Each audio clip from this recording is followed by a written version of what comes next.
So let's talk about induction. So it is January 14th.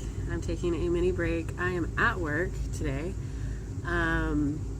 because since I work in education, I don't actually get maternity leave, so I have to save my days. And since I know that I am going in to be induced tomorrow, I came to work today, even though I am very tired already. So first things first, I am being induced tomorrow at 6 a.m. So let's talk about what I've tried to do to not have to go through that. We have literally tried everything. First things that got tried a lot was just, dancing, moving around. Squats were a big one. Walking a lot, stairs, sex.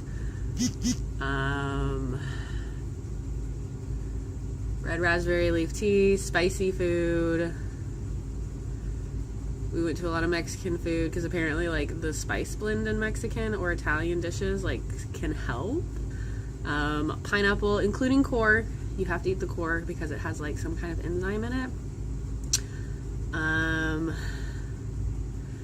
then we got really into it yesterday and just seriously started researching okay, what did other people do? And a lot of women who were also 2 days out. So we looked that up, and it was just basically stress the body. Because scientists and doctors don't really know what kickstarts labor. They just know that it happens, and they know that, well, obviously they know oxytocin is what gets it started, but what kickstarts that oxytocin to tell your body to trigger labor.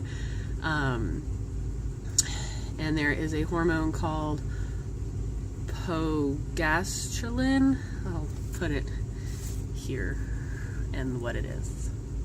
But it's a hormone, and that kind of is what gets your cervix dilating and your membranes rupturing and all that stuff. And it is found in semen. But even though you can have sex, it actually doesn't work like that. You have to ingest it to get the effects of the hormones. We did have sex because that actually helps with membrane ruptures. And we took a 7-mile walk. And then I bounced on the ball a lot. I was drinking red raspberry leaf tea. We got super, super spicy food, and I ate that. I ate until I was completely stuffed. A lot of nipple stimulation, a lot of orgasming for me, because that helps to contract the uterus, and that also brings up levels of oxytocin. And so with the nipple stimulation, I did a lot of pumping, so much, and it kind of worked for a little bit, and then it would go away. So it's kind of I guess, when you have your car battery, and I'm just saying this because it's the most recent thing that happened to me, the car battery won't start, but you can kind of get it started, but it won't kick over. Kind of feels like what everything we've been doing has done. It won't kick over. It just kind of oh, maybe no. So yesterday, after doing all of that and a 7-mile walk, during the walk I actually started having contractions at about 12:15. Was the first one that I can really remember that I was okay, this is probably it. Because then another 15 minutes later I had another one, and that went on for 3 hours. And then they just stopped altogether. The last one was at 4, and then the next one I didn't really get until about 9. And that was a 5-hour difference. So yeah, I also did not sleep last night really at all. I'm very sore today. My hips hurt a lot. I woke up at 2 and I haven't been able to sleep since. It's just I think the induction anxiety is starting to get to me. I will probably leave work a little bit early today just to get home and try to see if can't kickstart it again and actually keep it going this time. At work, I'm making sure to walk around up and down stairs, going to classroom, just checking stuff out. Today is my last day at work because I'm being induced tomorrow, so I know for sure this is my last day. And then go home, bounce on the ball a lot, walk as much as possible, just try everything again. Our last ditch effort really is evening primrose oil. It's said to help with uterine contractions, but it's also good for recovery and breastfeeding and postpartum depression, so that's just good to have on hand anyway. So yeah, as far as the induction process that starts tomorrow at 6 a.m., I am still very anxious about it, and I was really hoping it would be stressing me out more, so where it would stress my body and get Aria kick-started into labor, but it hasn't. I did cry this morning leaving to come to work, because I was just like freaked out by it. I guess the only time I've really ever spent time in the hospital was when I was a baby, all 30 years ago, and it was because I had jaundice. So I had to go to the hospital again and sit there for a few days under the bilirubin light.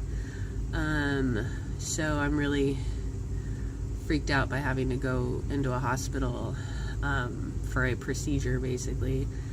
And so how it's explained to me is they will first give me some sort of medicine to help get my cervix dilating, and hopefully that will cause contractions to start, because I am 100% effaced already.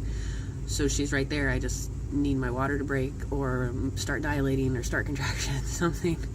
And then they'll check back in like an hour or two. I don't know if it's going to be ingested or if they're going to shove it up inside of me. I'm not really sure which way they're going to go with that.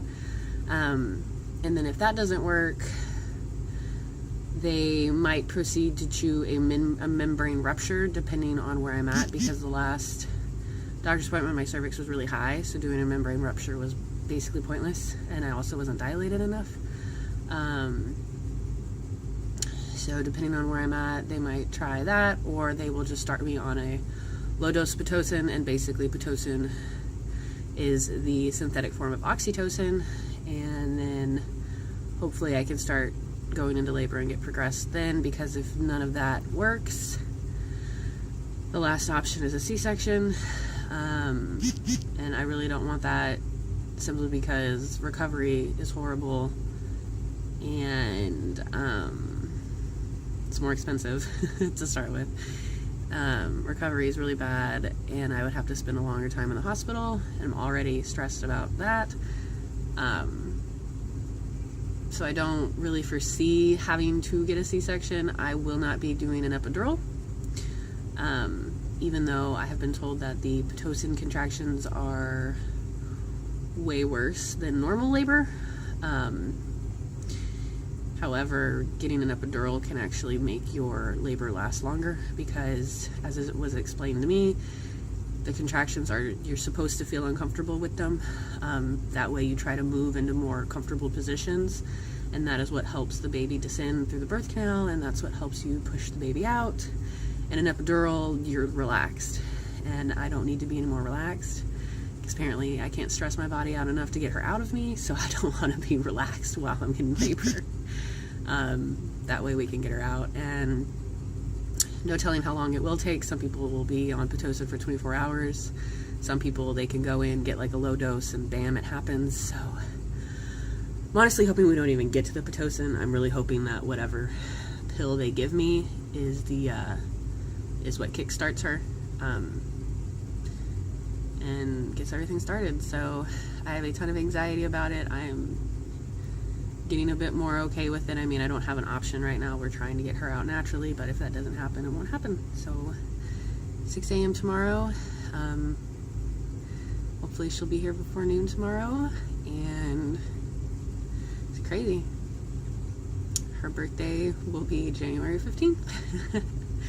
So yeah, that's induction anxiety. So if you've been induced, or if you're going to be induced, it's perfectly normal to feel anxious. It's a new thing, and we always want it to be as natural as possible, and sometimes it doesn't work like that. Sometimes induction happens, but it's all for the betterment, because babies can't stay inside you forever. They have to get out.